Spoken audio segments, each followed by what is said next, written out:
ఈ ప్రజలకు కోట్లాది మంది దాహార్తిని తీర్చే ఈ యొక్క చెరువులను శ్రీమంతులుగా గొప్ప వ్యక్తులుగా ఉన్న వాళ్ళు వాటి పక్కనే ఫామ్ హౌజుల పేరు మీద నిర్మించుకొని వాళ్ళ డ్రైనేజ్ కాలువలు తీసుకెళ్ళి గండిపేటలో కలిపినారు.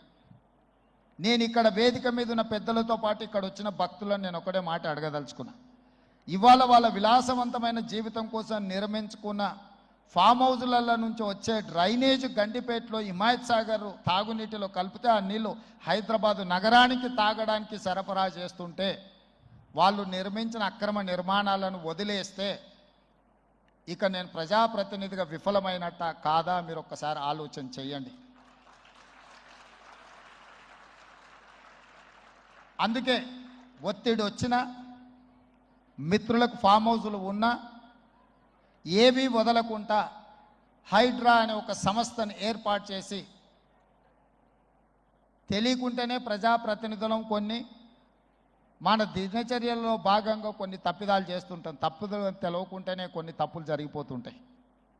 మరి ఆ ఖాతాను సవరించుకోవడానికి ఆ బ్యాలెన్స్ షీట్ను సవరించుకోవడానికి తెలిసి కొన్ని మంచి పనులు చేయాలని నేను ప్రగాఢంగా విశ్వసిస్తున్నా, నమ్ముతున్నా.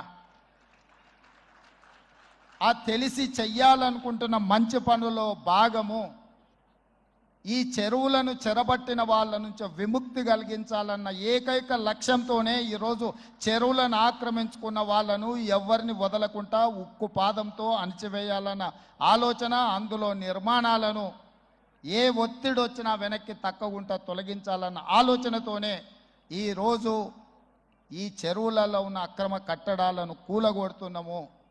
దీనికి స్ఫూర్తి భగవద్గీత అనే కురుక్షేత్ర యుద్ధ సందర్భంలో అర్జునుడు ఆయుధాలను కింద పడేసి రాజ్యం కోసం భీష్మ పితామహుడు, అదేవిధంగా కర్ణుడు, దుర్యోధనుడు, దుశ్శాసనుడు నా సహోదరులందరూ ఆ పక్కన నించుంటే రాజ్యం కోసం వాళ్ళందరినీ సంహరించడం, వాళ్ళని సంహరించి రాజ్యాన్ని సాధించుకోవడం ద్వారా ఏమి ఉంటుంది, ఏం మనశ్శాంతి వస్తుంది అని చెప్పి అర్జునుడు యుద్ధతంత్రం నుంచి తప్పుకుంటా అన్నప్పుడు శ్రీకృష్ణ భగవానుడు బోధించిందే భగవద్గీత.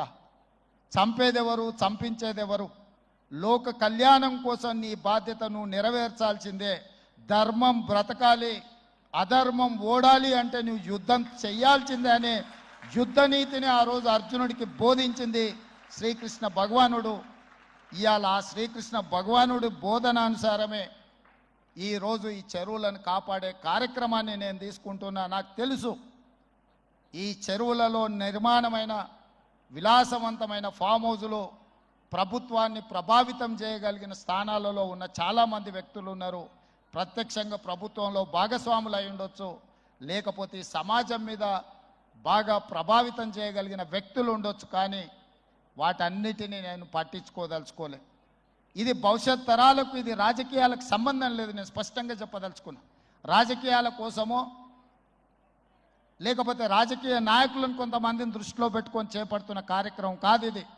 భవిష్యత్ తరాలకు, మన పిల్లలకు, వాళ్ళ పిల్లలకు వారసత్వంగా మనం అందించే సంపద ఈ సరస్సులు, ఈ నదులు, లేకపోతే ఈ రోజున్న ఈ చెరువులు.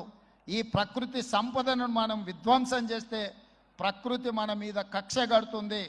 ప్రకృతి మన మీద ప్రకోపిస్తే మనం చెన్నైలో చూసినాం, అదేవిధంగా ఉత్తరాఖండ్లో చూసినాం, నిన్నగాక మొన్న వాయనాడు మనం కేరళలో చూసినాం. ఈరోజు ఇలాంటివన్నిటిని దృష్టిలో పెట్టుకున్నప్పుడు ఈ హైదరాబాదు నగరాన్ని రక్షించుకోవాల్సిన బాధ్యత మన అందరి మీద ఉన్నది. ఇది ఒక సుందరమైన నగరం. ఈ నగరానికి ఈ చెరువులే ఒక అందం. ఈ చెరువులను కాపాడే బాధ్యత ఈ ప్రభుత్వం తీసుకుంటుంది. ఎవరు ఏమనుకున్నా, ఎవరు ఏ ఒత్తిడి తెచ్చినా వాటన్నిటిని పక్కన పెట్టి చెరువులను ఆక్రమించుకున్న వాళ్ళ భరతం పడుతుంది ఈ ప్రభుత్వం అని చెప్పి నేను ఈ సందర్భంగా తెలియదలుచుకున్నా. ఆనాడు కురుక్షేత్రంలో ధర్మం వైపు శ్రీకృష్ణుడు, అర్జునుడు నిలబడ్డందుకే ఈరోజు ఆ ధర్మం అనేది కాపాడింది. వాళ్ళు ధర్మాన్ని కాపాడితే ధర్మం మనల్ని కాపాడింది. ఈరోజు మనం చేస్తున్న పని కూడా అలాంటిదే. మీ అందరి సహకారం ఉండాలి. అదేవిధంగా నిర్వాహకులకు ఈరోజు విద్యకు సంబంధించి లక్షలాది మంది